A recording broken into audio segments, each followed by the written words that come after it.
A 80 years old man is having severe low back leading to the difficulty in daily activity.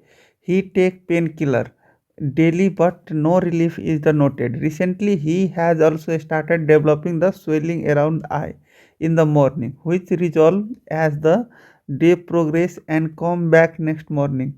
MRI spine show lytic lesion L4 and L5 vertebral region. On blood work hemoglobin 8 mg percent, normocytic normochromic anemia, total leukocyte count 15,000 and ESR 100 fall in first hour and serum creatinine 3 mg percentage and blood urea nitrogen 80 mg and urine routine examination by dipstick is a normal. Which is the best step for the management of this patient? यहाँ पे देखिए lytic lesion है, तो बोनी lytic region present है L4 and L5 vertebra में बोनी lytic region present है।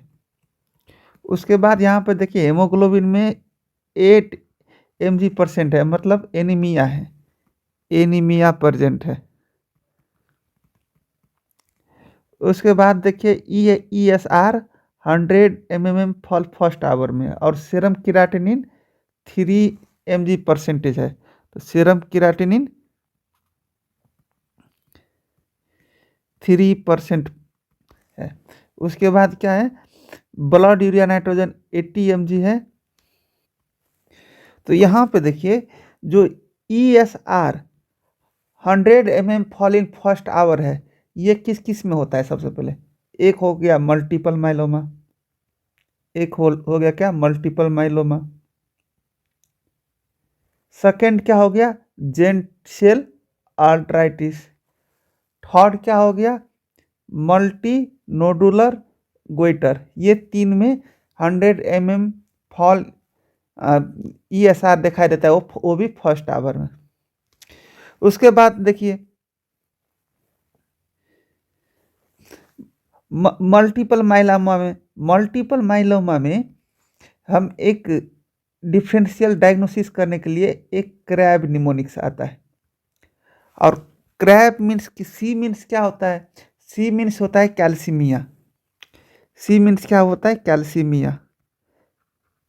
Calcaemia कितने से ज़्यादा होना चाहिए? 11 मिलीग्राम परसेंटेज से ज़्यादा, तो क्या हो गया हाइपर कैल्सीमिया। उसके बाद आर से क्या हो गया रेनल फेलियर। रेनल फेलियर,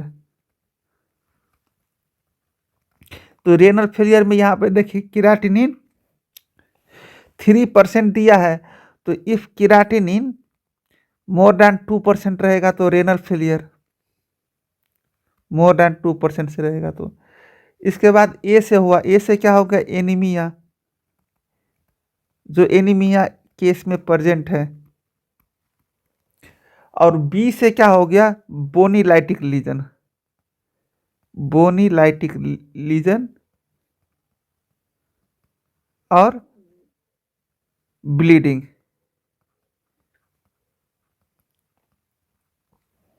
ये सब मल्टीपल माइलोमा का फीचर है। बट यहाँ पे देखिए हाइपर कैल्सीमिया यहाँ पे क्वेश्चन में नहीं दिया है, तो ये जरूरी नहीं है कि चारों का चारों सिम्टम्स मल्टीपल माइलोमा में रहना चाहिए। मल्टीपल माइलोमा होने के लिए ये चारों में से कोई एक होना चाहिए, एनी वन। उसके साथ साथ क्या होना चाहिए यम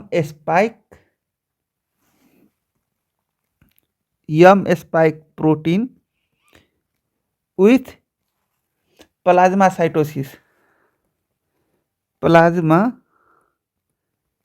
साइटोसिस मोर देन 10% रहेगा। देखिए एनी वन ये चारों में से, और यम स्पाइक प्रोटीन और प्लाज्मा साइटोसिस ये तीनों में से एक कॉम्बाइनिंग रहेगा, तो ये एकदम 100% श्योरिटी होगा कि ये मल्टीपल माइलोमा का केस है। मल्टीपल माइलोमा का केस है।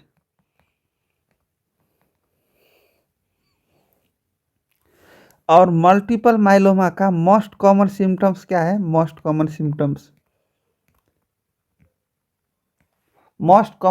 क्या है? Bone pen, bone pen.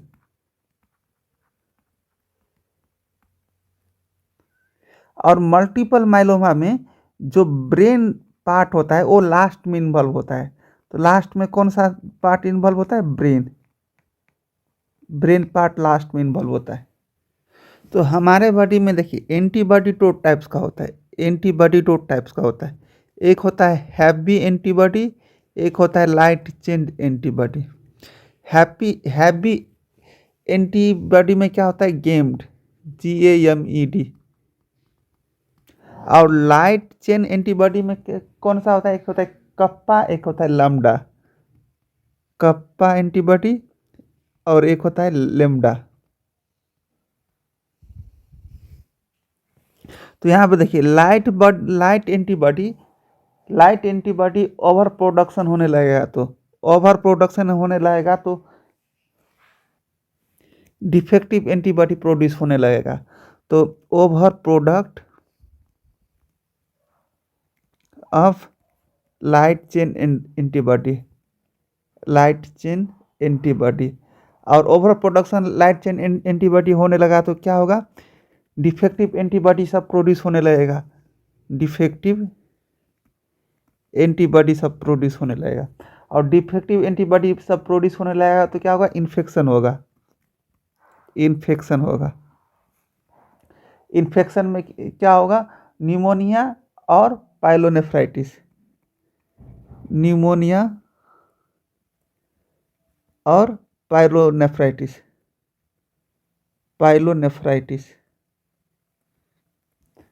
तो देखिए मल्टीपल माइलोमा का लीडिंग कॉज ऑफ डेथ क्या है? इन्फेक्शन।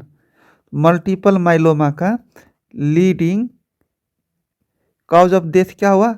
इन्फेक्शन।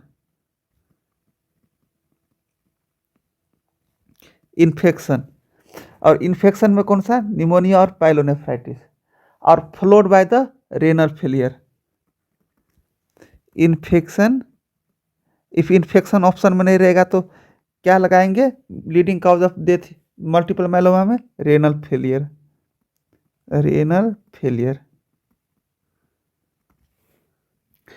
और लाइट चेन को बेंस जोन प्रोटीन भी बोलते हैं। लाइट चेन को क्या बोलते हैं? बेंस जोन प्रोटीन। और जो बेंस जोन प्रोटीन में एक कंपोनेंट प्रेजेंट रहता है उसका नाम क्या है? एम कंपोनेंट बोलते हैं। और ये एम कंपोनेंट के दूसरा नाम क्या है? पैराप्रोटीन।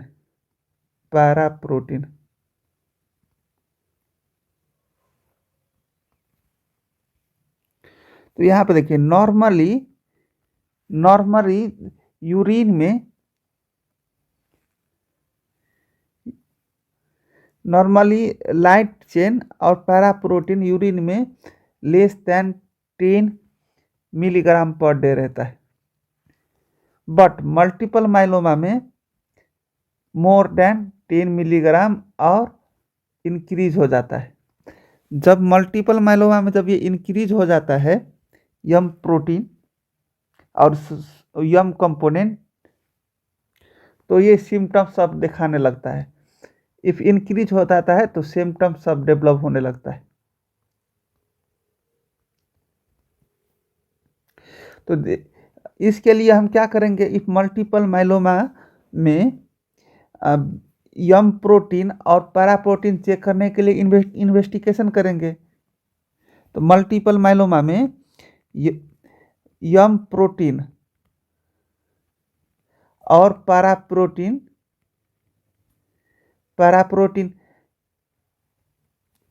चेक करने के लिए हम इन्वेस्टिगेशन करेंगे। तो यम प्रोटीन के लिए हम कौन सा टेस्ट करेंगे? Beta two microglobulin level test, urine beta two microglobulin level test. But investigation of choice क्या होता है मल्टीपल माइलोमा का? इन्वेस्टिगेशन ऑफ चॉइस होता है बोन मैरो ए से। तो हिस्टोलॉजी में क्या क्या देखेगा उसमें, हिस्टोलॉजी में, तो हिस्टोलॉजी में लाइट चेन एक्यूमुलेट होगा तो मोट सेल देखेगा, मोट सेल हिस्टोलॉजी में, मोट सेल, मोट सेल देखेगा।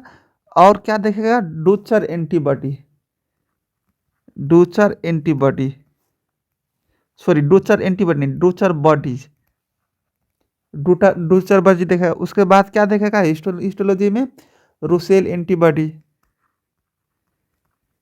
रूसेल एंटीबॉडी, उसको इंट्रासाइटोप्लाज्मिक एंटीबॉडी भी बोलते हैं। उस उसके बाद क्या देखेगा, clock face chromatin, clock face chromatin,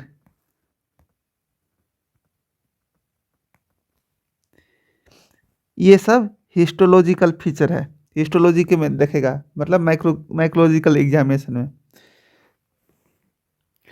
और दूसरा कौन सा हम टेस्ट करेंगे मल्टीपल माइलोमा में, इम्यूनो इलेक्ट्रोफोरेसिस,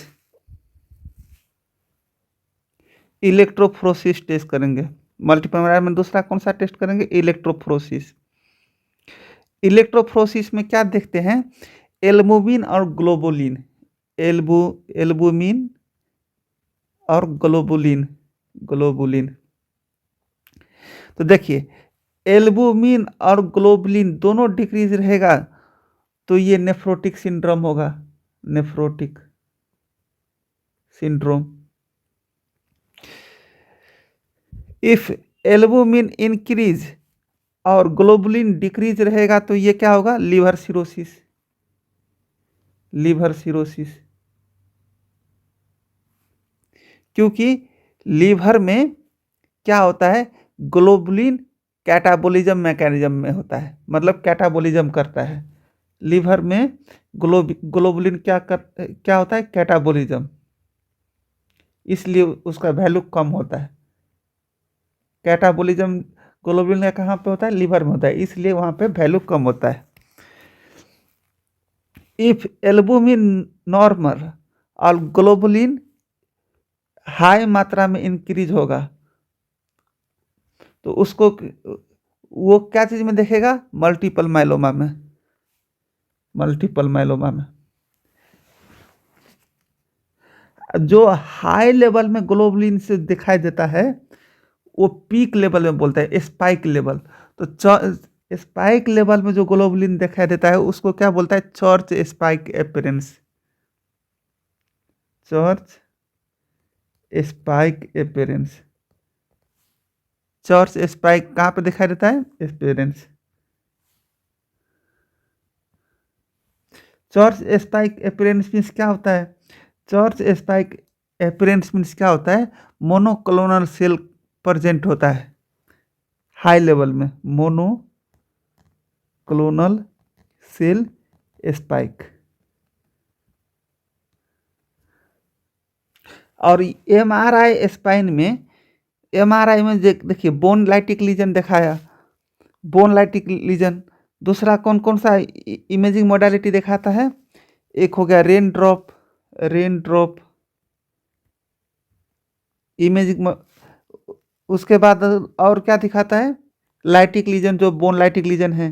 तो इमेजिंग मोडालिटी में रेन ड्रॉप और लाइटिक लीजन दिखाई देता है। और ट्रीटमेंट क्या करेंगे उसको, treatment stem cell transplantation, stem cell transplantation, stem cell transplantation. और मेडिकल मैनेजमेंट क्या करेंगे, मेडिकल मैनेजमेंट में क्या करेंगे, डेक्सामिथासोन देंगे, डेक्सामिथासोन।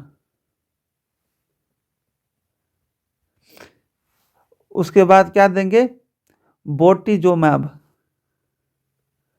बोर्टिजोमैब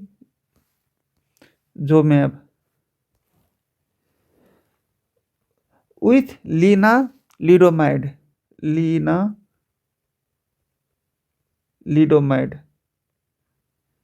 ये तीनों का कॉम्बिनेशन देंगे। ये तीनों का कॉम्बिनेशन जो ड्रग्स है मेडिकल मैनेजमेंट का, ये 100% रिस्पॉन्सिव रेट है, 100% रिस्पॉन्स करता है। तो रिस्पॉन्स 100%।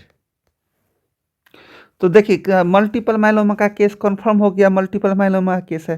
तो हम अब इसमें क्या बोलता है, next best step for management के लिए क्या करेंगे। तो सबसे पहले हम क्या करेंगे, check urine for the paraprotein. Paraprotein हम चेक करेंगे। पैराप्रोटीन मीन्स क्या होता है, यम प्रोटीन। और यम प्रोटीन हम कहाँ पे चेक करेंगे, यूरिन बीटा 2 ग्लोबुलिन में, यूरिन बीटा 2 ग्लोबुलिन लेवल में चेक करेंगे। ये एक बेस्ट टेस्ट होता है। सबसे बेस्ट टेस्ट कौन सा होता है, urine beta 2 microglobulin level best test होता है मल्टीपल माइलोमा का।